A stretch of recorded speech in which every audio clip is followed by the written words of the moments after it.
কি হয়েছে তোমার? আমি কি একাই এনজয় করবো? তোমার ভালো লাগছে না মনামি? আমার রোজ রোজ ভালো লাগে না। যেটা আগেই বলতে পারতে না হয়। আমার বারণ করলে তুমি শোনো। মনামি, তোমাকে কি বোঝাতে হবে এখন যে স্বামী স্ত্রীর সম্পর্কে ফিজিক্যাল রিলেশনশিপটা কতটা দরকারি? এখানে আমাদের সম্পর্কটা একটা এমন জায়গায়। অ্যাকচুয়ালি সারাদিনের এই মানসিক দূরত্বের পর না, রাতের বেলায় ফিজিক্যাল ইন্টিমেসি থেকে দূরত্বটা কমে না। তুমি এটা বোঝো না? মনামি, আমি বাবা হতে চাই। আর একটা বাচ্চা আমাদের মাঝখানে এলে হয়তো সম্পর্কটা অনেকটা বেটার হয়ে যাবে। আমাদের মধ্যে একটা বাচ্চাকে এই কারণের জন্য আনা দরকার। আমি সেটা মেন করিনি। ফ্র্যাঙ্কলি শুভ, আমি এখন মা হওয়ার জন্য রেডি নই। অ্যান্ড স্পেশালি যখন আমাদের সম্পর্কটা একটা সুতোর উপর চলছে। আমরা নিজেরাও জানি না এই সম্পর্কটার ভবিষ্যৎটা কি। ওয়েট করছিলাম তোমার এসএমএস এর। সরি, আপনার তুমি এটা বেশ কাছের, থাক না। কথা শুনে মনে হচ্ছে আজ ম্যাডামের মন খারাপ। ভার্চুয়ালি তুমি বুঝে গেলে, কিন্তু পাশে থেকেও কেউ বোঝে না। অভিযোগ করছো?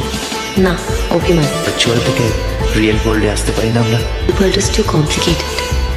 থাক না, এইভাবেই চলুক। তোমার মধ্যে হারানোর খুব ভয়। ভিডিওটা ভালো